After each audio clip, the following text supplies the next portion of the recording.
Bab 129. Permintaan kerjasama dari Evelyn. Filbert Gao memegangi kepalanya dan bangkit dari lantai. Terbangnya cangkir teh ini tidak menggunakan kekuatan apapun, tetapi masih mampu membuat Filbert Gao terluka hingga berdarah. Dia berdiri di sana, tidak berani mengucapkan sepatah kata pun. Eric Kin saat ini tidak hanya memiliki kekuatan yang kuat, dia masih memiliki kemampuan untuk berkomunikasi dengan Tuhan. Seberapa hebatnya seorang pengusaha seperti Filbert Gao, koneksi yang dimilikinya tetaplah sangat lemah. Siapa lagi yang tidak setuju, bisa berdiri keluar. Eric Kin mengambil cangkir teh lagi dan berkata dengan ringan. Semua orang mulai berdiskusi, setuju, aku pikir Kevin Jin memiliki kemampuan tersebut. Ya, dulunya Kevin Jin juga mulai dari nol, dan telah membuktikannya pada hari ini, dia berhak menjadi pemimpin. Kak Kevin, kami masih berharap penjagaanmu ke depannya. Setelah beberapa komentar dilontarkan, Kevin Jin merasa sangat bangga. Dia terus memberikan hormat dan berkata, terima kasih atas kepercayaan yang diberikan semuanya. Selama aku tidak susah, aku pasti akan menjaga baik kalian semua. Kemudian, Eric Kin melambaikan tangannya dan berkata, kalian sudah boleh pergi sekarang. Para pengusaha ini segera bangkit. Setelah menyapa Eric Kin, mereka mulai meninggalkan villa Gunung Longmei. Kedepannya, keluarga Jin mungkin akan bergabung di kota F. Seseorang menghela napas sedikit. Segera, ruangan yang besar dan luas itu hanya tertinggal Kevin Jin, Eric Kin, dan Descarman. Ekspresi Descarman sangat jelek, tapi dia tidak mengatakan apapun, hanya bisa menahannya. Dan Kevin Jin melirik Descarman dengan penuh kemenangan, memamerkan kemenangan di depannya tanpa penyembunyian. Aku tahu kamu tidak puas. Eric Kin memandang Descarman, sudah saatnya menyelesaikan masalah di antara kalian berdua. Descarman mencondongkan tubuh ke depan, aku tidak berani, Tuan Kin. Eric Kin menghela napas, dia memandang Kevin Jin dan berbisik, aku akan menjadi penengah di antara masalah kalian. Setelah berbicara, Eric Kin tiba-tiba melangkah keluar dan menendang lutut Kevin Jin. Dengan bunyi suara klek, lutut Kevin Jin hancur berkeping-keping. Dia langsung berlutut dengan satu lutut di lantai. Kevin Jin kesakitan hingga berkeringat, dia mulai merintih kesakitan. Apakah kamu puas? Eric Kin menatap Descarman. Wajah Descarman berubah sedikit, dia berbalik dan berkata kepada Eric Kin, terima kasih Tuan Kin. Eric Kin mengangguk, dia menatap Kevin Jin lagi dan berkata, apakah kamu ingin berkomentar? Tidak. Kevin Jin menahan rasa sakit itu, sangat layak baginya, dia menggunakan sebelah kakinya untuk mendapatkan posisi tersebut. Nah, mulai hari ini, jika ada yang mengungkit kembali masalah tersebut, maka orang tersebut akan menghilang dari tatapanku. Kata Eric Kin ringan. Kevin Jin dan Descarman mengucapkan terima kasih pada saat yang bersamaan. Di antara mereka berdua, Eric Kin jelas lebih menghargai Descarman. Hanya saja performa Kevin Jin selama ini memang sangat bagus, lagi pula, dia memang membutuhkan seseorang seperti Kevin Jin di sampingnya untuk membantunya menangani bisnisnya. Setelah mengirim Kevin Jin pergi, Eric Kin menepuk bahu Descarman dan berkata, besok aku akan memberimu hadiah. Descarman berkata dengan sedikit gentar, Tuan Kin, aku tidak perlu banyak berbicara. Eric Kin menyela Descarman. Ketika Descarman melihat ini, dia tidak mengatakan apa-apa lagi, dia hanya bisa terus-menerus berterima kasih padanya. Sesaat setelah masalah tersebut diselesaikan, Mateo Fang tiba di Villa Gunung Longmei dalam waktu singkat. Eric Kin, apa masalahnya sudah selesai? Kata Mateo Fang sambil tersenyum. Eric Kin menyapanya dengan senyuman, kepala Fang, bicaralah jika ada sesuatu. Perjanjianmu padaku, bukankah harus dipenuhi? Mateo Fang memutar matanya.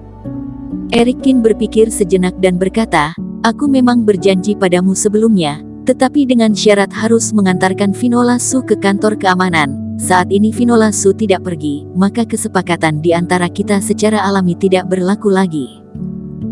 Mateo Fang berkata sedikit tidak senang, bisakah kamu berkata sesuatu yang lebih logis? Jangan lupa kamu telah berjanji padaku, bagaimana kamu bisa mengingkari janji tersebut? Eric Kin terdiam seketika, tetapi dia memang tidak ingin melibatkan diri dengan orang dari kantor keamanan.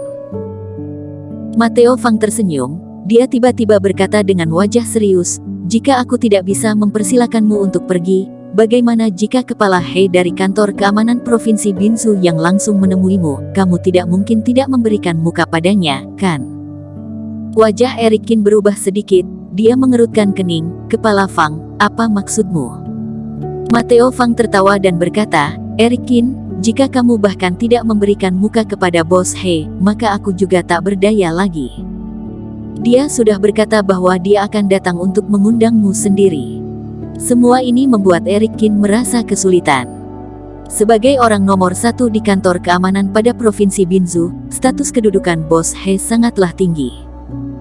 Di seluruh dunia, selain orang dari kelompok puncak piramida, mungkin tidak ada orang yang berani menekan Bos He. Jika orang seperti ini benar-benar merendahkan posisinya dan datang untuk mengundang dirinya sendiri, apakah dia harus pergi? Itu saja yang ingin ku sampaikan, kamu sendiri yang akan membuat keputusan. Matteo Fang tersenyum. Dia tidak menetap lebih lama lagi lalu pergi meninggalkan Provinsi Binzu.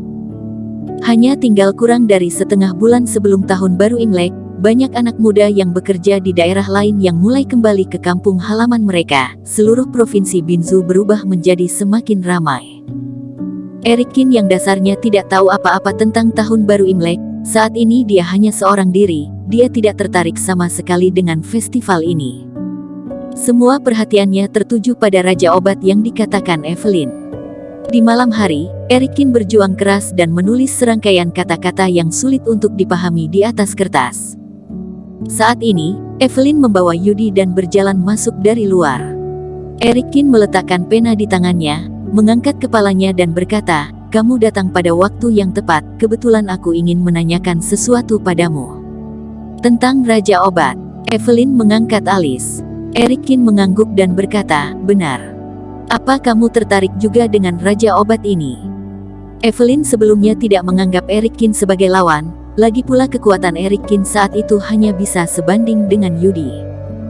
Tapi sekarang berbeda, Eric Qin bisa membunuh Grandmaster dengan tangan kosong, kekuatannya membuatnya terlihat lebih unggul saat ini. "Bagaimana menurutmu?" Eric Qin tersenyum ringan. Evelyn duduk di depan sofa, dia tersenyum, kelahiran Raja Obat ini mungkin akan menarik perhatian banyak keluarga besar, bukan hal yang mudah untuk mendapatkannya. "Bicaralah jika ada yang ingin kamu katakan." Eric Qin berkata dengan terus terang. "Tuan Qin benar-benar orang yang pintar." Evelyn tersenyum. "Kami, keluarga Siang, jauh di luar negeri, kami hanya dapat mengirim 3 Grandmaster kali ini. Dibandingkan dengan keluarga besar di Tiongkok, kekuatan ini tidak layak untuk dijadikan perbandingan. Jadi, aku pikir kita bisa bekerja sama kali ini." Evelyn berkata, "Jika berhasil, Raja Obat tersebut bisa kita bagi menjadi setengah-setengah." "Boleh." Eric Qin juga memiliki rencana ini. Sebenarnya, Eric Qin bukanlah seorang seniman bela diri, dan sebenarnya dia tidak memahami apa yang disebut keluarga seni bela diri. Dengan adanya keluarga Siang, segalanya menjadi lebih praktis. "Kalau begitu doakan kerja sama kita akan berjalan lancar." Evelyn mengulurkan tangan lembut dan menjabat Eric Qin bersama. Segera, dia tersenyum dan berkata, "Karena kita sekarang merupakan partner, maka semua berita harus saling memberitahu. Aku harap Tuan Qin tidak pelit dalam hal ini." "Aku tidak tahu apa-apa tentang Raja Obat." Eric Qin menjawab dengan jujur. "Kamu cukup jujur." Evelyn tersenyum. "Kami keluarga Siang menyimpulkan bahwa Raja Obat akan lahir sebelum malam Tahun Baru Imlek, tetapi ketiga Grandmaster dari keluarga kami baru-baru ini menginformasikan bahwa kelahiran Raja Obat mungkin akan tertunda untuk sementara waktu, mungkin akan muncul sebelum dan atau sesudah Festival Lampion." Eric Qin sedikit mengernyit, matanya menatap lurus ke arah Evelyn, seolah dia ingin melihat seluruh isi pikirannya. "Karena kita sudah sepakat untuk kerjasama, aku tidak akan membohongimu, itu tidak akan menguntungkan bagi siapapun." Evelyn tampak melihat keraguan dari Eric Qin dan berkata sambil tersenyum, "Baguslah jika kamu mengetahuinya." Eric Qin melihat bahwa Evelyn sepertinya tidak berbohong, jadi dia tidak bertanya lebih banyak lagi. "Ngomong-ngomong, Aku ingin menanyakan suatu hal padamu. Pada saat ini, Erikin sepertinya memikirkan sesuatu. Evelyn mengangguk, silakan. Erikin menatap Evelyn, matanya berkedip. Apakah kamu tahu tentang keluarga Su di kota B? Erikin bertanya dengan suara yang dalam.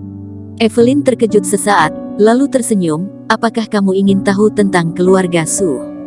Ya. Erikin mengangguk, semakin jelas semakin bagus.